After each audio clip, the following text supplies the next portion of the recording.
Depressed, frustrated, sad, confused. You want answer. Let's talk.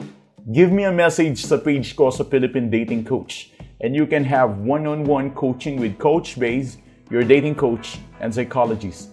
Just please subscribe to my channel and hit the bell button. Meron akong good news sa'yo.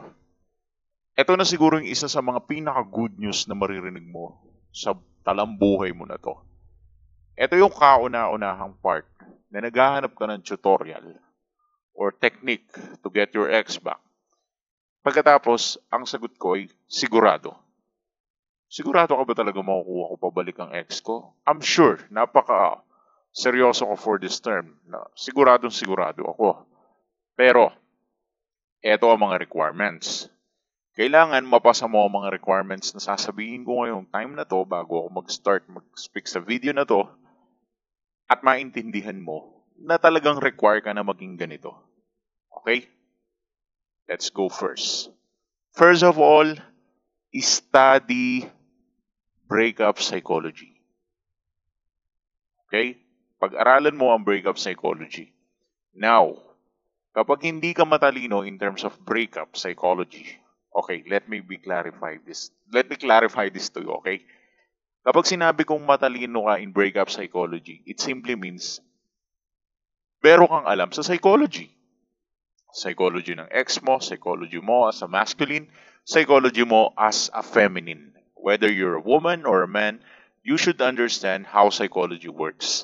Kahit yun lang muna. First, you are required to study. Pag-aralan mo. And now you will make plenty of excuses like, saan ko pag-aaralan? Kailangan ko ba ng teacher sa psychology para matutunan tong psychology? Totoo naman na may mga profesor na makakapagturo sa'yo ng psychology. Pero sobrang available na ng internet sa Pinas or sa mundo. Come on, pwede mong buksan ng ChatGPT or ang Meta AI or Google or YouTube, especially YouTube. Napakaraming lesson about psychology. Then why don't you spend your time? Kasi kapag natuto ka ng breakup psychology or yung mga minors ng psychology, mas maiintindihan mo kung paano ito nag-work. Kaya nga yun yung unang kong requirement eh. At least man lang meron kang alam sa psychology in terms of relationship.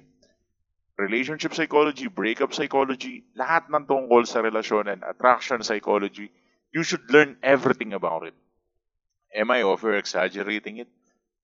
Sureball kasi, di ba? Naghahanap ka ng sureball tutorial. Eto, sureball tutorial ko sa'yo.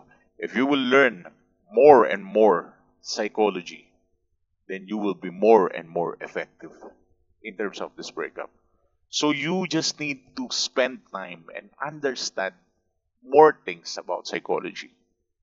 Now, ang second step, kapag naintindihan mo ng breakup psychology, naging massive na ang understanding mo about it, eto ang pangalawang tip ko sa'yo. Less effort. Napaka-good news ko sa'yo ay eto na.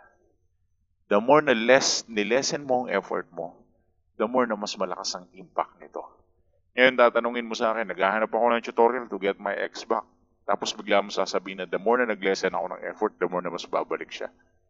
At yun yung problema mo. Because you are looking forward to promote the effort as a form of technique or as a way to get your ex back. But I'm sorry to tell you, unfortunately, effort has nothing to do to get your ex back. You just need to become more of naturalistic person. Na kahit pa paano may pinagsamahan kayo at mamimiss ka rin yan at the end of the day. You need to trust yourself. You need to have this massive confidence. Kailangan mong tanggalin yung takot sa loob-looban mo. Na baka hindi niya ako namimiss, di yata ako mahal, di yata ako ganun ka-valuable. Parang hindi ko feel niya ako. You need to remove all those ideas and just embrace the idea na you are very valuable person. And maybe you will tell me na wala naman akong achievement, wala akong pera, paano ako naging valuable? It's you. At the end of the day, it's you. It's your personality. It's your character. It's you as a person. Gaano ka ba? ka-value, tingin mo sa sarili mo, gaano ka ba ka-valuable, di ba? If you will respect that self, if you will respect yourself, then you will earn the benefits of it. Hindi kita binubudol-budol dito. Kahit sinong panoorin mong breakup coach, relationship coach, I will tell you one thing na pinagkapara-pareho namin na tinuturo. Ano yon? Bukod sa no contact rule, bukod sa self-improvement, pabayaan mo ex mo. Yun lang laman ng content namin. Kahit anong ikot mo dito sa YouTube or kahit saan, yun lang laman ng content namin. Let him go, let her go. Hayaan mo siya, bigyan mo siya ng time, bigyan mo siya ng space. At yung space na yun yung advantage mo. And when you realize that, ina-assure ko sa'yo na mataas na, kaya mong ibalik ang ex mo, basta nililesen mo yung effort mo. Number 3, for assurance na mababalik mo ang ex mo.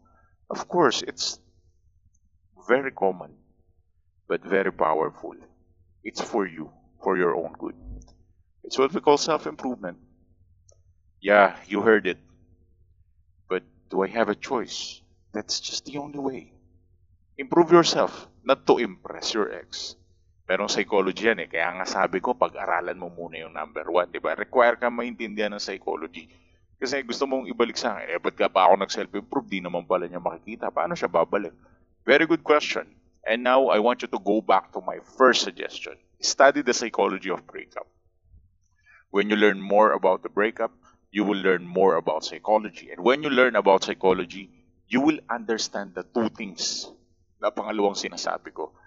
Ang hirap kasi sa inyo, na-apply nyo yung number 2 tsaka number 3 na less effort, confidence, tsaka itong tinatawag nating self-improvement. Pero, meron pa rin question na malalim sa inyo. Paano to nagwo-work? Kaya ngayon, lahat kayo, kahit first time ka lang nanood dito, pangalawang beses mo nanood, pang 10 mo na, or pang ilang beses mo na nanood ng videos ko, meron ako number 1 suggestion sa'yo.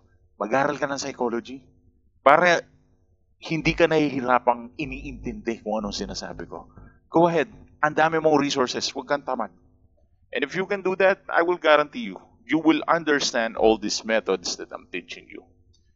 And if you want to learn more about relationship psychology and breakup psychology, let's have one-on-one coaching. And maybe I am the one who can teach you what psychology means. Or paano to nag-work. Maybe we can talk for an hour about psychology. If you want, why not? Hit mo yung page namin sa Philippine Dating Coach for one-on-one coaching. Thanks for watching.